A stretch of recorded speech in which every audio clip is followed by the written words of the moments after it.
Halo teman-teman, perkenalkan nama saya Maria Dona Gloria Bahur dengan NPM 201031141 dari Prodi Pendidikan Guru Sekolah Dasar, Fakultas Keguruan dan Ilmu Pendidikan Santo Paulus Ruteng. Baik teman-teman, pada video kali ini saya akan membahas tentang beberapa kasus pelanggaran hak asasi manusia yang sering terjadi di Indonesia. Nah, kasus pelanggaran hak asasi manusia ini sendiri kerap kali sering kita temui di daerah-daerah tempat kita tinggal dan juga di daerah-daerah manapun. Kasus pelanggaran hak asasi manusia ini sendiri tidak terlepas dari peran orang-orang ataupun masyarakat-masyarakat sekitar yang sering menjadi pelaku bahkan juga menjadi korban dari kasus pelanggaran hak asasi manusia ini sendiri. Nah, teman-teman, kasus yang akan saya bahas ini berkaitan dengan kasus pelanggaran hak asasi manusia yang terjadi pada umat beragama Kristen yang dilakukan oleh umat agama lain atau sering disebut juga dengan kasus pelanggaran hak asasi manusia yang berkaitan dengan intoleransi. Nah, teman-teman, peristiwa yang akan saya bahas ini peristiwa yang terjadi di salah satu daerah di Indonesia yang terjadi di Bandar Lampung. Nah, peristiwanya di mana seorang ketua RT yang membubarkan ibadah jemaat gereja di Lampung secara paksa yang kini telah menjadi tersangka. WK atau Wawan Kurniawan merupakan seorang ketua RT 12 Kelurahan Raja Basajaya, Bandar Lampung. Nah, teman-teman, Wawan atau ketua RT ini tadi secara paksa masuk ke dalam gedung gereja dan meminta seluruh aktivitas ibadah dalam gereja tersebut dihentikan. Peristiwa ini terjadi pada 19 Februari 2023. Saat itu, Wawan atau ketua RT ini mengatakan bahwa ibadah gereja Kristen Kemah Daud tidak memiliki izin sehingga ibadah tersebut tidak boleh dilanjutkan. Berdasarkan kasus tersebut, ada beberapa korban dan juga ada pelakunya. Nah, korbannya sendiri yaitu sekitar 15 orang dari saksi yang telah diwawancarai oleh pihak kepolisian. Korban lain yaitu merupakan jemaat gereja Kemah Daud yang sedang melakukan ibadah. Sedangkan untuk pelakunya sendiri merupakan ketua RT 12 tadi yang berada di Bandar Lampung yang bernama Wawan Kurniawan. Untuk penyebab dan akar dari masalah tersebut, dari berita yang tersebar di media sosial, penyebab dari masalah yang terjadi menurut pengakuan ketua RT yang membubarkan ibadah jemaat gereja Kemah Daud bahwa mereka belum memiliki izin yang resmi untuk mengadakan ibadah di tempat tersebut. Akibat dari perbuatannya, WK atau Wawan Kurniawan telah ditetapkan sebagai tersangka oleh pihak kepolisian setempat. Pihak kepolisian telah menemukan sejumlah barang bukti berupa rekaman video CCTV dan sejumlah surat pada saat WK memasuki gereja Kemah Daud. Polisi juga telah menjerat tersangka WK dengan 3 pasal berlapis mengenai larangan kebencian, melintangi perbuatan antar agama, dan masuk secara paksa ke area tertutup dengan melanggar hukum. Akibat dari perbuatan WK atau Wawan Kurniawan atau ketua RT 12 tadi dapat memberikan dampak yang serius bagi para korban. Dampak-dampak tersebut dapat dirasakan jangka panjang maupun jangka pendek oleh para korban. Contoh dari dampak jangka panjang ataupun jangka pendek yang dirasakan oleh korban yaitu dampak masalah tersebut bagi korban dalam jangka pendek yaitu menyebabkan korban menjadi takut, sedih, dan merasa tidak nyaman dengan lingkungan sekitar yang pada akhirnya dapat menarik diri korban dari lingkungan sosial. Para korban akan merasa bahwa dirinya itu tidak pantas atau tidak layak lagi untuk berada di lingkungan tersebut, sehingga membuat korban itu tidak merasa percaya diri dalam untuk bertemu dengan orang-orang di lingkungan sekitarnya.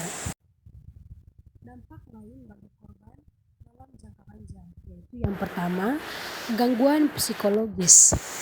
Korban intoleransi dapat mengalami gangguan psikologis seperti depresi, kecemasan, dan stres.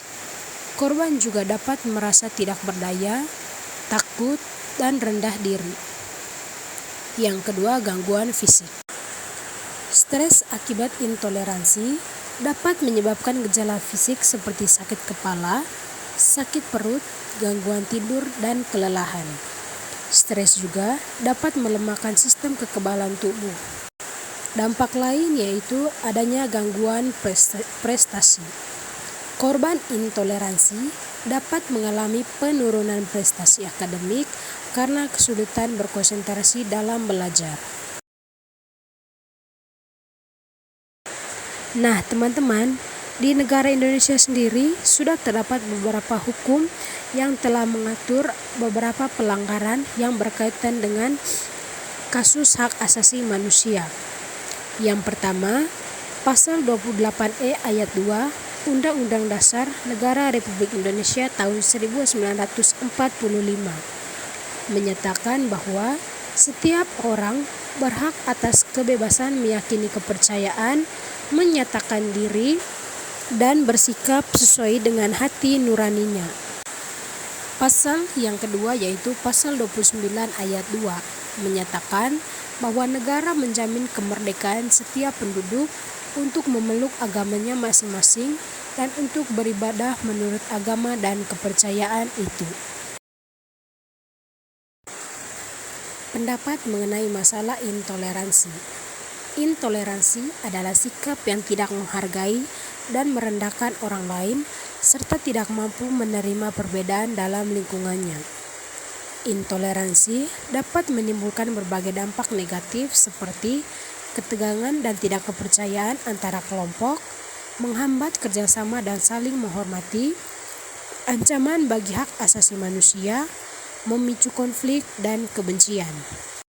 Nah, teman-teman, beberapa pendapat mengenai intoleransi. Yang pertama, intoleransi dapat dipicu oleh media sosial dan kepentingan politik.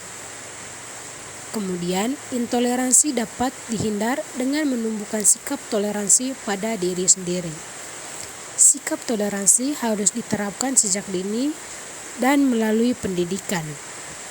Intoleransi dapat diatasi dengan memperbanyak ruang dialog. Intoleransi juga dapat diatasi dengan mensosialisasikan konstitusi dan perangkat peraturan perundang-undangan. Selain itu, intoleransi dapat diatasi dengan mencegah provokasi atas nama agama. Dan yang terakhir, intoleransi dapat diatasi dengan memperkuat karakter melalui pusat penguatan karakter atau puspeka. Oleh karena itu, mari kita menumbuhkan rasa toleransi dalam diri kita masing-masing agar tidak terjadinya perpecahan antar agama yang ada di Indonesia. Nah, teman-teman, diharapkan agar kejadian yang terjadi di Bandar Lampung tersebut tidak dapat terjadi kembali atau tidak terulang lagi di masa depan.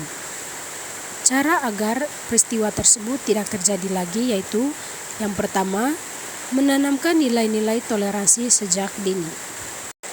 Toleransi adalah sikap saling menghargai dan menghormati antar individu atau antar kelompok yang memiliki perbedaan. Toleransi dapat diajarkan melalui pendidikan formal maupun informal seperti di sekolah, keluarga, lingkungan, media, dan organisasi masyarakat. Yang kedua, menjaga kerukunan antar umat beragama. Agama adalah salah satu faktor yang sering menjadi sumber intoleransi di masyarakat. Untuk menjaga kerukunan antar umat beragama, perlu menghormati keyakinan dan ibadah orang lain, tidak menjelek-jelekan atau mengolok-olok agama lain, dan sebagainya. Yang ketiga, meningkatkan kesadaran multikulturalisme. Multikulturalisme adalah pengakuan dan penghargaan terhadap keberagaman budaya di masyarakat.